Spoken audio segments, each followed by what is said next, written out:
soy Jacinto Fun. En esta sesión vamos a ver cómo se determinan los requerimientos del software. Ahí describimos la clasificación de los requerimientos, los principios básicos del diseño y tipo de diseño. Comencemos.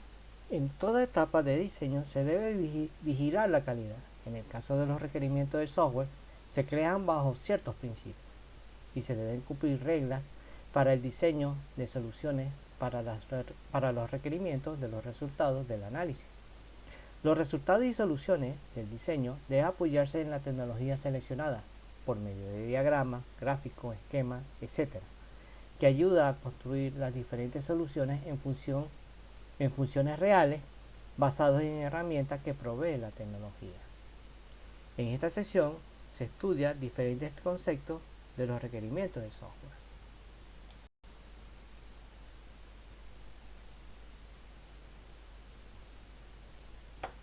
La clasificación de los requerimientos del software proviene de su naturaleza y se distingue por requerimientos funcionales o normales, que son listas de requerimientos de los usuarios; los requerimientos no funcionales esperados, que son requerimientos que provienen de la ingeniería, de las reglas o normas implícitas de las ciencias o la parte social, etc.; requerimientos del producto y de la organización y externos. Requerimientos del dominio son normas y leyes que tiene en el área del conocimiento donde se desarrolla el software. Este tipo de requerimiento podría ser consecuencia de los no funcionales.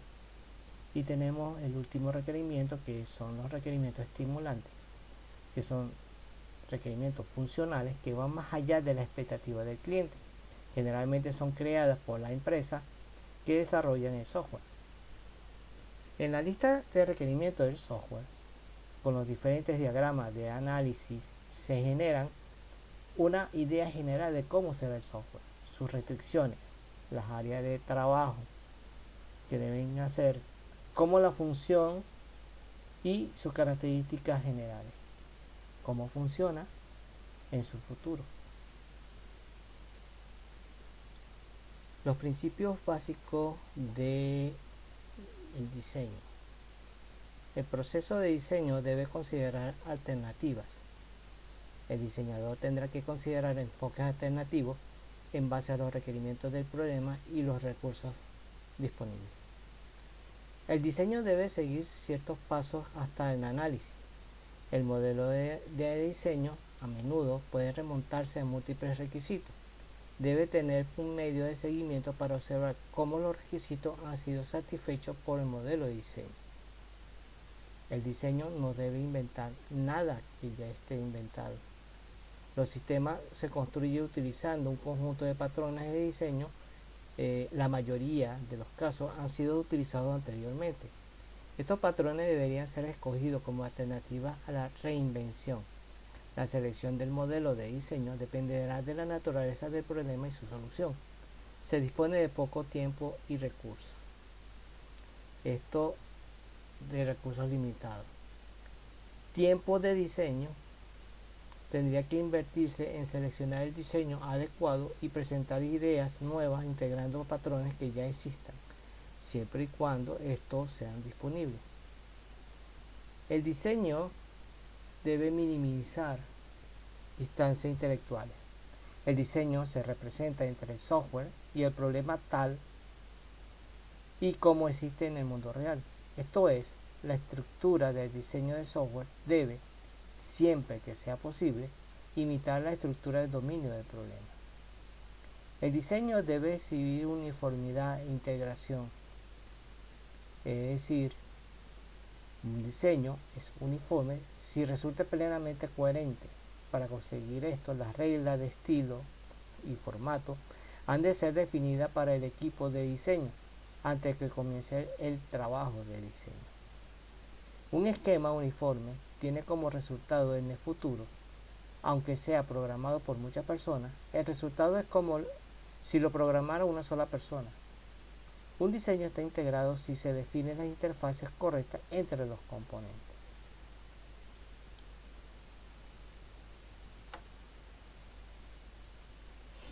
Otro principio de diseño es que el diseño debería estructurarse para admitir cambios. El diseño como implementación debe permitir cambios sin mucho esfuerzo o de bajo impacto. Para conseguir este principio se basa en los diferentes conceptos que se listan en la próxima sección. El diseño debería estructurarse para que tenga poca degradación. El software debe soportar datos, condiciones y eventos irregulares. Un buen diseño debería mantenerse el software operativo y disponible en circunstancias extremas e inusuales. El diseñar no es escribir código no es diseñar. Los niveles de abstracción de lo general a lo particular definen los modelos de diseño en los niveles generales y la codificación de los programas en los niveles más bajos o más detallados. La calidad de diseño se evalúa cuando se crea, no después. La diversidad de conceptos y herramientas de medición en el diseño están disponibles para ayudar al diseñador en la evaluación de la calidad durante la creación. El diseño debe ser revisado para minimizar los errores conceptuales o semánticos. A veces hay tendencia a acentuarse en minucias cuando se revisa el diseño. El equipo de diseño tendría que asegurarse que los elementos conceptuales importantes del diseño, omisiones, ambigüedades, incongruencias, han sido tratados antes de preocuparse por la sintaxis del modelo de diseño.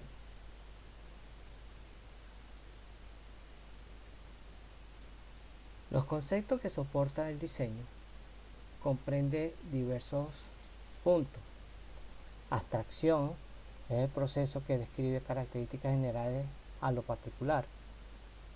Refinamiento es el proceso que jerarquiza y descompone las declaraciones generales en declaraciones particulares.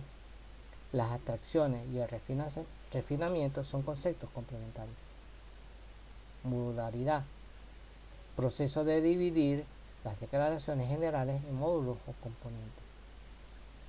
Jerarquía de control, la organización de los diferentes componentes dependiendo del nivel de administración de otros componentes. Partición estructural, la estructura de programa puede ser dividida horizontalmente o verticalmente. Las particiones horizontales definen ramas separadas de jerarquía a modular para cada función importante. Y las particiones verticales sugiere que el control y el trabajo tendrían que distribuirse de arriba hacia abajo en una estructura de programa. Información oculta. En sistema de información gerencial se definen lugares que no son accesibles por otros componentes dentro de un componente. Arquitectura de software. Son estructuras que proporcionan un concepto integral y general del sistema. Procedimiento de software. Describe funcionalidad de cada componente. Estructura de datos. Es la representación lógica de los datos y sus relaciones con otros datos. En futuras sesiones se detallarán algunos de estos conceptos y se profundizará en diferentes puntos.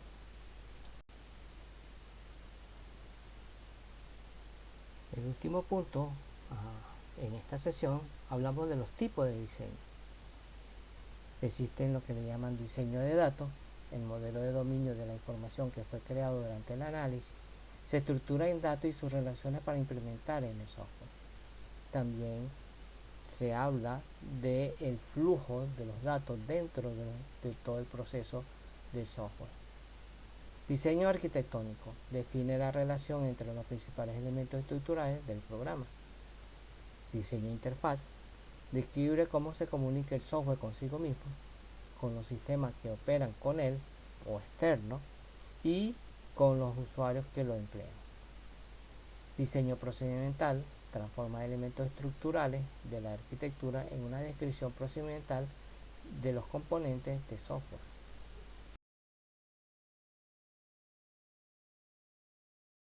Te doy las gracias por llegar al final de este video. Espero que sea útil en tu día a día. Si te ha gustado, dale un like y suscríbete al canal. Y activa la campanita para avisarte de más videos de este canal. Escribe tus sugerencias o temas que deseas aprender. Abajo también están los enlaces de nuestro blog informativo y productos recomendados. Hasta la próxima.